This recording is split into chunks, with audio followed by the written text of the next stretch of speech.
Subscribe பண்ணுங்க. அப்படியே பக்கத்துல இருக்க பெல் ஐகானையும் பிரஸ் பண்ணுங்க. இந்த பதிவில் துலாம் ராசி அன்பர்களுக்கு செவ்வாய் பெயர்ச்சி பலன்கள் காண்போம். திருக்கணித பஞ்சாங்கப்படி 2024 வருடம் ஜூலை மாதம் 12ஆம் தேதி முதல் ஆகஸ்ட் மாதம் 26ஆம் தேதி வரை ஒரு 45 நாட்களுக்கு மேச ராசியிலிருந்து ரிஷபராசிக்கு செவ்வாய் பயிற்சியாகி குருவுடன் கூட்டணி சேர்ந்து குருமங்கள யோகத்தில் சஞ்சாரம் செய்ய போகிறார். செவ்வாய் பெயர்ச்சியின் மூலம் துலாம் ராசி அன்பர்களுக்கு எந்த மாதிரியான பலாபலன்கள் நடக்கும் என்பதை இந்த பதிவில் காணலாம். துலாம் ராசி அன்பர்களுக்கு எதிர்வரக்கூடிய 45 நாட்கள் உங்களுக்கு பணங்காசு சொத்து சேரும் நேர அமைப்பு உண்டு, பயன்படுத்தி கொள்ளுங்க. துலாம் ராசிக்கு 2ஆம் வீட்டிற்கும் 7ஆம் வீட்டிற்கும் அதிபதியானவர் செவ்வாய். கடந்த 45 நாட்களாக 7ஆம் வீட்டிலே கலத்தரஸ்தானத்திலே செவ்வாய் ஆட்சி பெற்று சஞ்சாரம் செய்தார். 7ஆம் வீட்டிலே செவ்வாய் அமர்ந்திருக்கும் போது கணவன் மனைவிக்குள், கணவராக இருந்தால் மனைவி உங்கள் பேச்சை கேட்க மாட்டாங்க, மனைவியாக இருந்தால் கணவர் உங்கள் பேச்சை கேட்க மாட்டாங்க.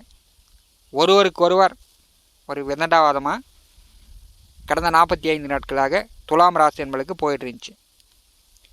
7ஆம் வீட்டிலே செவ்வாய் ஆட்சி பலம் பெற்றிருக்கும் போது எதிர்பாலினவர்கள் வழி நன்மையும் துளாராசி என்பதுக்கு கிடைச்சிருக்கும். நண்பர்கள் வழி, உறவினர்கள் வழி எதிர்பாராத லாபங்களும் உண்டு.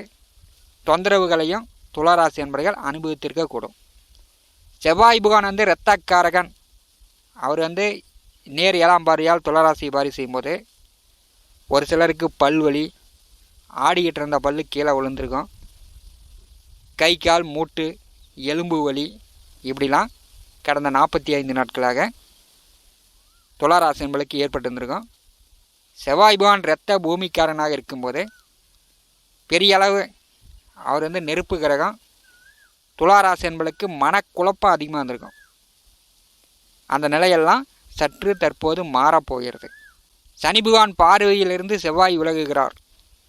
இது துளாராசி என்பளுக்கு ஒரு சிறப்பு. கோச்சாரத்தில் சனிச்செவ்வாய் பார்வை இருந்தாலும் சரி, சனிச்செவ்வாய் கூட்டணி சேர்ந்தாலும் சரி, ஐயோ அப்பா சாமின்னு துக்கம் துயரமான செய்திகள்லாம் வரும். அந்த நிலை இப்போ விட்டு போச்சு. அடுத்து 45 நாட்கள் குருவுடன் செவ்வாய் கூட்டணி சேர்ந்து சஞ்சாரம் செய்யும்போது குருமங்கள யோகம். சுப மங்கள காரியங்கள் அதிகமாக நடக்கும். உடல் சோர்வு இல்லாமல் உடல் சுறுசுறுப்பாக மக்கள் இருப்பார்கள். தெய்வ காரியங்கள், கோயில் விசேஷங்கள் வெகு விமர்சையாக நடைபெறும். பெண் தெய்வ வழிபாடு சிறப்பாக இருக்கும்.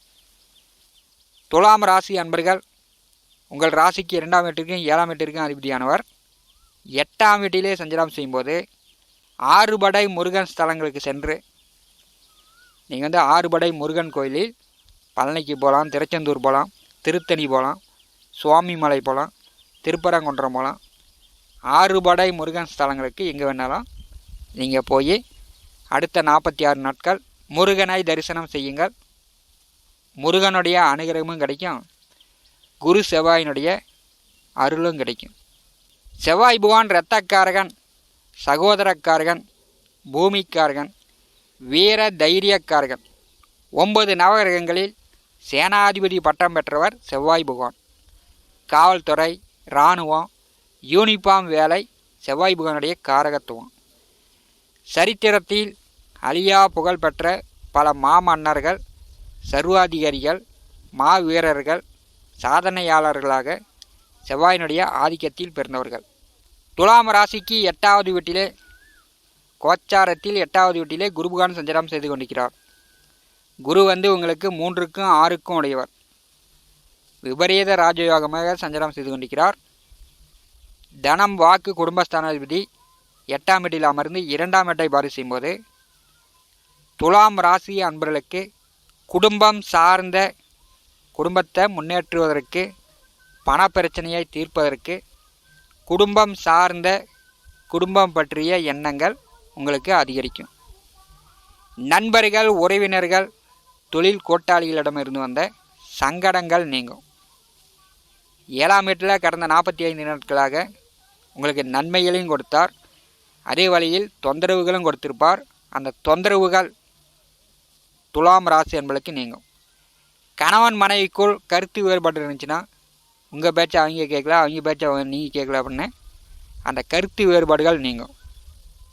தொலை தொடர்புகள் வழியில் வெளிநாடு ஏற்றுமதி இறக்குமதி பிஸ்னஸ் பண்ணக்கூடியவர்கள் தொலை தொடர்புகள் வழியில் நல்ல முன்னேற்றம் எதிர்பார்க்கலாம். செவ்வாய் பகவான் பூமியின் நிலக்காரகனாக இருக்கும்போது அவர் குரு பகவானுடன் கூட்டணி சேர்ந்து சஞ்சாரம் செய்யும்போது விவசாயிகளுக்கு நல்ல மகசூல் உண்டு. விவசாயத்திலிருந்து போட்ட விதை முளைக்கும், பயிர் நன்கு செழித்து வளரும், நல்ல மழை பொழியும். விவசாயத்தில் பூஞ்செடி வைத்து பூ எடுத்து கொண்டிருப்பவர்கள் நல்ல மகசூல் உண்டு, பூ விளைச்சல் அதிகரிக்கும். விவசாயிகளுக்கு நல்ல வருமானம் எதிர்பார்க்கலாம். தாய் தந்தை ஒற்றுமை உண்டாகும். உங்களுடைய தாய் தந்தையருக்கு கருத்து வேறுபாடு இருந்துச்சுன்னா அவர்களுக்கு ஒற்றுமை உண்டாகும். செவ்வாய் பகவானுடைய 4ஆம் பார்வை லாபஸ்தானத்தின் மேல் விழுகிறது. துலாம் ராசிக்கு 11வது வீட்டிலே செவ்வாய் பகவானுடைய பார்வை விழும்போது வீடு நிலம் சொத்து பத்திரம் சார்ந்த ரகசியம் தெரிந்து கொள்வீர்கள். உங்கள் காட்டு பத்திரம் வீட்டு பத்திரம் அதனுடைய ரகசியங்களை அறிந்து புரிந்து கொள்ளக்கூடிய ஒரு வாய்ப்பு வருகிறது. 7ஆம் வீட்டின் அதிபதி 8ஆம் வீட்டிலே குரு பகவானுடன் கூட்டணி சேர்ந்து சஞ்சாரம் செய்யும்போது துலாம் ராசி அன்பர்கள் 2வது குழந்தைக்கு காத்து கொண்டிருப்பவர்கள், 2வது ஆணாக இருந்தாலும் சரி பெண்ணாக இருந்தாலும் சரி 2வது ஒரு குழந்தை வேண்டும் அப்படின்னு எதிர்பார்த்து காத்து கொண்டிருக்கக்கூடிய துளாராசி என்பளுக்கு குழந்தை பேரு உண்டு. 11வது வீட்டை செவ்வாய் பகவான் பார்வை செய்யும்போது ரியல் எஸ்டேட் தொழில் செய்யக்கூடியவர்கள், வீடு நிலம் வாங்கி விற்பவர்கள் நல்ல ஜாக்பாட் உண்டு. எல்லா நிலமும் விற்று விடுவீர்கள். நிலம் வாங்கக்கூடிய வாய்ப்பு, வீடு கட்டக்கூடிய வாய்ப்பு துலாம் ராசி அன்பர்களுக்கு உண்டு. 8ஆம் வீட்டிலே குருவுடன் செவ்வாய் கூட்டணி சேர்ந்து அமரும்போது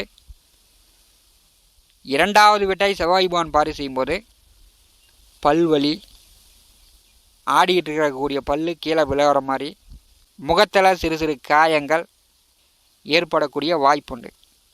உங்களுடைய பேச்சு போர்ஸாக இருக்கும். வெட்டு 1 துண்டு 2 இப்படி தான் நான் அப்படின்னு போர்ஸாக பேசுவீங்க. குடும்ப நபர்களிடமும் சரி, வேலை செய்யக்கூடிய இடத்துலையும் சரி, தொழில் செய்யக்கூடிய இடத்துலையும் சரி கொஞ்சம் பொறுமையாக பார்த்து பக்குவமாக பேசுங்க. செவ்வாய் கோவக்காரகன், ஆத்திர அவசரக்காரகன், உறவுகள் இழப்பு ஏற்படக்கூடிய வாய்ப்பு உண்டு. பேச்சில் கொஞ்சம் தன்மையாக இருக்கணும். 2ஆம் வீட்டை செவ்வாயும் குருவும் பார்வை செய்யும்போது கொஞ்சம் போக்குவரத்தில் வண்டி வாகனங்களில் போகும்போது பொறுமையாக போயிட்டு பொறுமையாக வரணும். விவசாயத்தில் கொஞ்சம் கடுமையாக வேலை கூடுதலாக இருக்கும். அதனால் முதுகு வலி, கை கால் மூட்டு வலி வரக்கூடிய வாய்ப்பு உண்டு. உடனே மருந்து மாத்திரை எடுத்துக்கொள்ளுங்கள். 11வது வீட்டை செவ்வாய் பகவான் பார்வை செய்யும்போது தந்தையாருடன் ஏற்பட்ட கருத்து வேறுபாடுகள் நீங்கும். தந்தையாருடன் ஏற்பட்ட கருத்து வேறுபாடு துலா ராசி அன்பளுக்கு நீங்கும். இதுவரை துலாம் ராசி அன்பளுக்கு தெரியாத தொழில் ரகசியங்கள் எதிர்வரக்கூடிய 46 நாட்களில் தொழில் ரகசியங்களை தெரிந்து கொள்வீர்கள். செவ்வாய் பெயர்ச்சியாகக்கூடிய காலகட்டங்களில் உங்களுக்கு துலாம் ராசிக்கு 10வது வீட்டிலே சூரியன் சுக்கிரன் புதன் 3 கிரக கூட்டணி வரப்போகிறது. தொழில் ரகசியங்கள் இனிமேல் முழுமையாக அறிந்து புரிந்து தெரிந்து கொள்வீர்கள். செவ்வாய் பகவானுடைய நேர் 7ஆம் பார்வை 2ஆம் வீட்டிற்கு விழும்போது குடும்ப வருமானம் பெருகும். பணப்பிரச்சனை துளாராசி என்பளுக்கு குறையும். பேச்சு போர்ஸாக இருக்கும், வேகமாக இருக்கும், அதிகாரமாக இருக்கும். இப்படி தான் நான் இருப்பேன், வெட்டு 1 துண்டு 2 அப்படின்னு பேசுவீங்க. அதை கொஞ்சம் தன்மைப்படுத்தி கொள்ளுங்கள். செவ்வாய் பகவானுடைய 8ஆம் பார்வை துலாம் ராசிக்கு 3வது வீட்டின் மேல் விழுகிறது. தைரியமாக எந்த ஒரு காரியத்தையும் துளாராசி என்பவர்கள் செயல்படுத்தலாம். தம்பி தங்கை உடன் பிறந்தவரிடம் கொஞ்சம் கருத்து வேறுபாடு இல்லாமல் பார்த்து கொள்வது நல்லது. குரு பகவானும் செவ்வாயும் கூட்டணி சேரும்போது 7ஆம் வீட்டின் அதிபதி 8ஆம் வீட்டில் குருவுடன் கூட்டணி சேரும்போது உங்கள் குடும்பத்தில் ஏற்பட்ட திருமண தடை தோஷம் நீங்கும். தம்பி தங்கைக்கோ உங்களுக்கோ திருமணம் நிச்சயிக்கப்படக்கூடிய வாய்ப்பு அல்லது திருமணம் செய்யக்கூடிய வாய்ப்பு அடுத்த 45 நாட்கள் உண்டு. தந்தை சம்பாதித்த சொத்துக்கள் அல்லது தாத்தா வழி பூர்வீக சொத்துக்களில் ஏற்பட்ட வில்லங்க பிரச்சனைகள் தீரக்கூடிய வாய்ப்புகள் உண்டு. 8ஆம் வீட்டிலே அஷ்டமத்திலே தனக்காரகன் அமர்ந்து 2ஆம் வீட்டை பார் செய்யும்போது பணப்பிரச்சனை நீங்குகிறது. ஒரு சில உடல் உபாதைகள் வரும், அதற்கு நீங்கள் மருந்து மாத்திரை எடுத்துக்கொள்ளுங்கள். மற்றபடி எல்லா வழியிலும் துலா ராசி என்பளுக்கு எதிர்வரக்கூடிய 45 நாட்கள் நல்ல மாற்றங்களை கொடுக்கிறது. துலாம் ராசி என்பளுக்கு சிறப்பு. மேலும் தகவலுக்கு எங்கள் சேனலை மறக்காமல் சப்ஸ்கிரைப் பண்ணுங்கள். நன்றி.